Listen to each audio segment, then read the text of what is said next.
रात के वक्त जब जुगनुओं की ध्वनि जोर पकड़ लेती है तब ऐसा माना जाता था कि उस वक्त अगर आसपास के घेरे में कोई और आवाज भी उठ रही हो तो सुनाई नहीं देती जब तक वो आवाज किसी चुड़ैल, डायन या प्यासीन की ना हो, और वो भी तब जब वो प्रेत बाधा बनाने में सम्मिलित हो।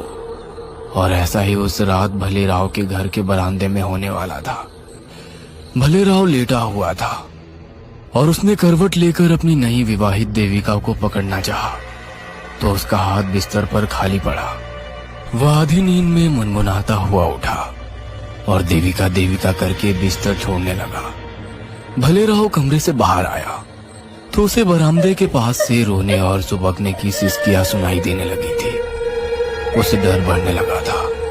भले राव ने अपने आप को छुआ तो उसके रोंगटे खड़े हो रहे थे। वो क्या, कोई और होता तो उसकी भी गिग्गी बंध जाती, क्योंकि गांव देहात में तो ऐसा रोना अशुभ ही माना जाता था, और वो भी जब किसी बाधा का साया लगने वाला हो। तब तो इससे खौफनाक मंजर दूसरा कोई नहीं था। भले राव देविका को ढूंढते ढूंढते बरामदे तक आया तो उसे देविका बरामदे में बैठी हुई मिली। उसने देविका को पीछे से आवाज लगाते हुए कहा, देविका, देविका, घर में कोई रो रहा है, तुम अंदर चलो, पिताजी कहते हैं ऐसा रोना ठीक नहीं होता, आओ देविका।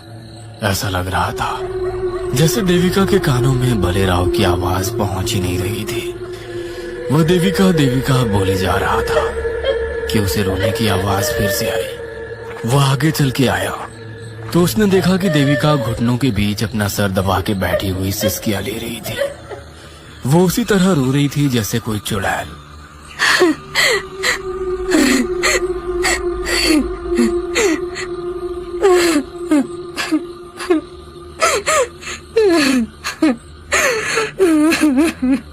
भले राव आगे आया तो देखा कि बिखरे हुए बालों को पकड़कर वो बस अपना सर घुटनों के बीच ऊपर नीचे करती रोती जाती। भले राव ने डरते डरते अपना हाथ उसके कंधे पे रख के उससे कुछ पूछना चाहा कि इससे पहले उसकी नजर ने कुछ ऐसा देखा जिसने खुद ब खुद भले राव को जमीन पर पटक दिया था। उसके पिता सामने दीवार के पास मरे पड़े थे। उनकी गर्दन पर गड्ढा था और खून बाहर बह रहा था। भले राव चिल्लाया, पिताजी! भले राव ने वापस देविका को देखा। इस बार उसने अपना सर उठाया। उसके चेहरे पे नसें जमी हुई थी, बाल बिखरे थे। लाल साड़ी में वो उतनी ही भयानक लग रही थी जैसे एक जमाने में प्यासीन थी, और वो लौट आई थी जैसा कि उसने मरते वक्त कहा भी था कि वो खून पिपासु बनकर वापस आएगी और किसी को जिंदा नहीं छोड़ेगी। वो देविका के रूप में वापस आ गई थी। वो उठ के भले राव के पास आई और धीरे स्वर में कहने लगी, राव, तुम्हें मुझसे घबराने की जरूरत नहीं है। इससे पहले मुझे मारा गया था और अब मैं लोगों को मार रही हूँ। जैसे मैं जीवन चक्र में योगदान देती हूँ, वैसे अब तुम भी मेरे जीवन चक्र में अपना योगदान दो।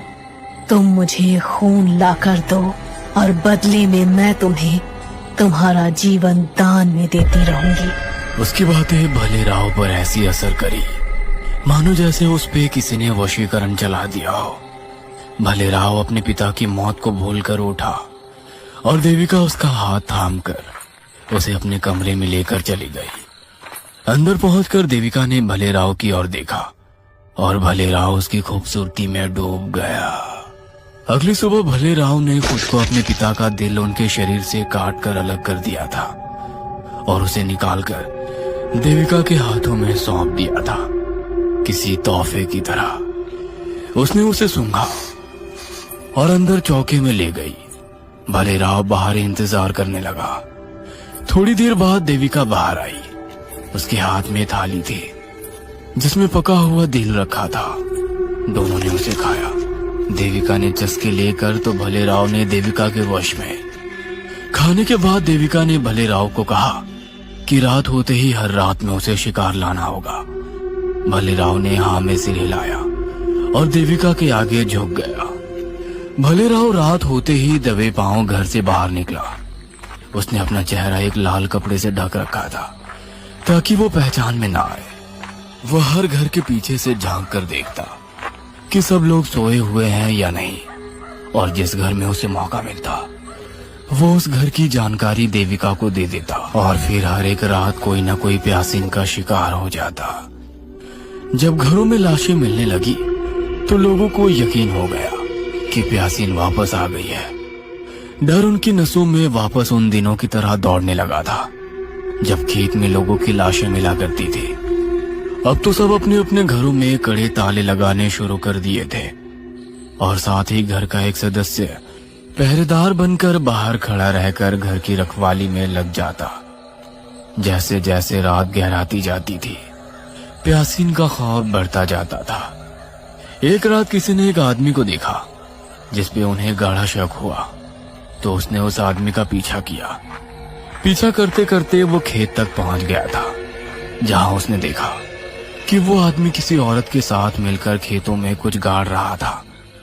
उसे दूर से कुछ दिखाई नहीं दे रहा था, और उसके बाद वो दोनों उस आदमी की आंखों के सामने से ओझल हो गए।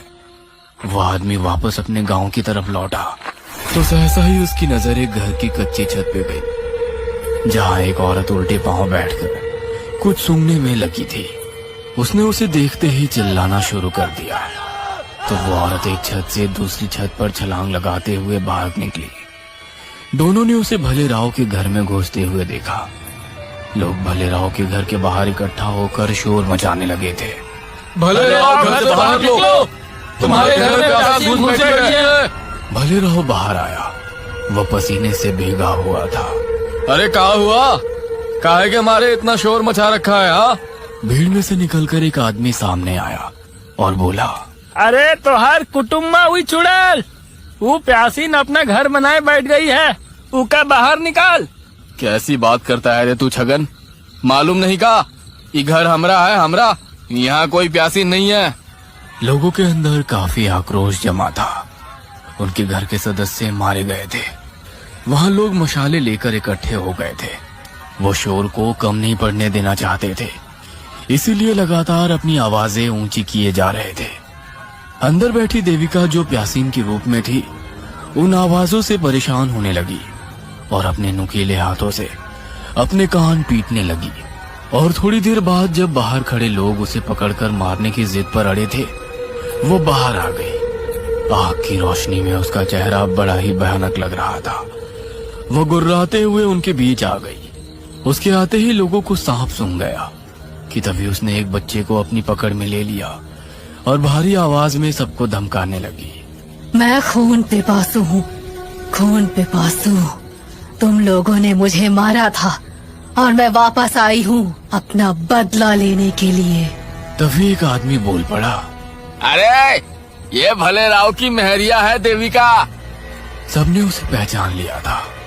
उसके बाद सब एक एक करके उस पर टूट पड़े, पर वो लोगों को अपनी पूरी ताकत से धक्का देते हुए बच्चे को अपनी जकड़ में पकड़ते हुए दूर हट गई। अरे कोई उस बच्चे को छुड़ाओ, इस चुड़ैल को बरगद के पेड़ से बांध दो। लोगों ने वैसे ही किया। उस पर काबू पा करके उसे बरगद के पेड़ से बांध दिया। वो चीखने लगी। उसकी दहाड़ अब भी लोगों के दिलों में डर पैदा कर रही थी। छोड़ूंगी नहीं, कच्चा खाऊंगी सबको। ये प्यासीन के आखिरी शब्द थे। इसके बाद उसे आग लगा दी गई और वो झुलसते हुए तड़पने लगी। बरगद की जटाओं ने भी आग पकड़ ली थी। वह मरते वक्त पेट से थी। उसके जल जाने के बाद भी उसका पेट सांसें ले रहा था।